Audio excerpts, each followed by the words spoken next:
He's being investigated for possible sex trafficking and sex with a minor. His indicted ally faces a deadline for a plea deal. As we've reported, Gaetz denies all allegations. He has not been charged with any crimes. Now, there is disturbing evidence. There are several witnesses. The Feds have been pressuring people who have direct knowledge about Gaetz and his activities. The Daily Beast has reported on this extensively. We're going to get into some of that. The biggest possible witness is Joel Greenberg.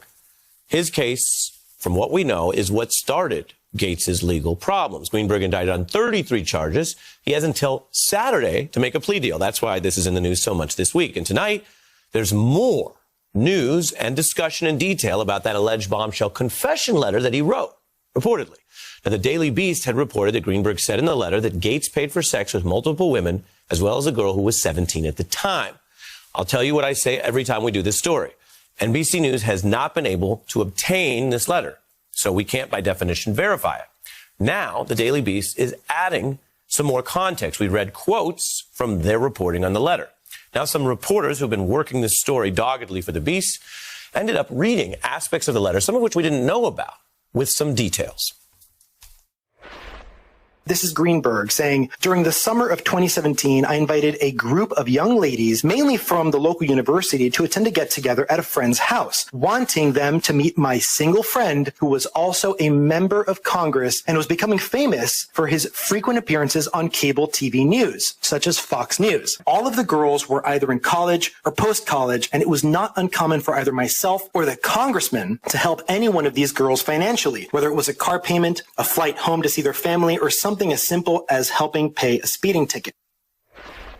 That'll be crystal clear. The voice you hear there is of the reporter reading the alleged letter. So we don't have the letter, and until this recording, we didn't have some of these extra details.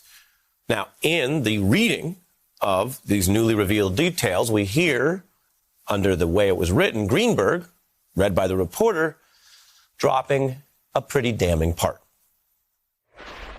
It was at this time that one of the girls, who had represented herself to be 19 years old and was due to move to Texas that upcoming August to attend a new college, was in fact 17 years old, roughly 5 months shy of her 18th birthday. She had a fake ID, her best friends were all in college, and there was absolutely no way a reasonable person could know this individual was not yet 18. On more than one occasion, this individual was involved in sexual activities with several of the other girls. The congressman from Florida's 1st congressional district and myself.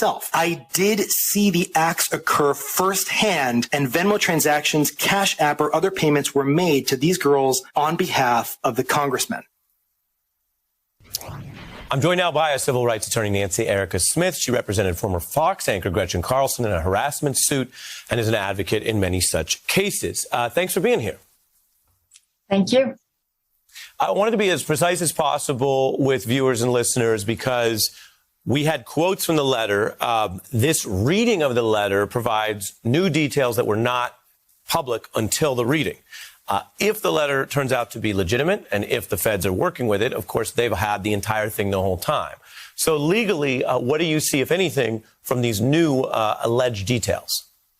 Well, if Greenberg makes a plea deal by Saturday, we have sex trafficking of a minor. That's actually, we have an eyewitness. It's funny that he talks about fake IDs because he's charged with aggravated ID theft for giving fake IDs. In fact, Vanity Fair is reporting that he made fake IDs to facilitate commercial sex, that's one of the aspects of the investigation. So you see this very predatory behavior from men in their late 30s towards very young women, college age, right out of high school, using power and wealth. And the Daily Beast went on to speak to 12 of the women that Greenberg paid. And they talked about being pressured to do drugs, pressured to take fake IDs, pressured to engage in group sex. I mean, this is Epstein level predatory sexual behavior. And the next piece of reporting that's interesting is that they're looking at Gaetz's former girlfriend as possibly a cooperating witness. And she became his girlfriend while she was an intern, also a college-age young girl in Congress. And she was on the famous Bahamas trip in the 2018, where the 17-year-old was there, along with many other very young girls, and the guy who wants to be the medical marijuana czar of Florida, which raises unbelievable number of ethical and legal questions about Gaetz. He's basically, you were talking about Giuliani, Gaetz is like a lawyer's worst nightmare. He's out there being a loudmouth, saying things like on Tucker Carlson, well, you met the girl, you met the woman, which Tucker Carlson, of course, says no. Well, he's not going to be able to say he doesn't know anything about a woman. There's this arrogant rich boy frat culture. He's in Congress showing nude pictures of young girls to other Congress people.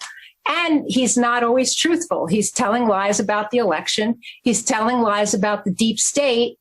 This investigation started during the Trump administration under AG Barr. And he has hired former DOJ lawyers to represent him. So he's like a lawyer's nightmare.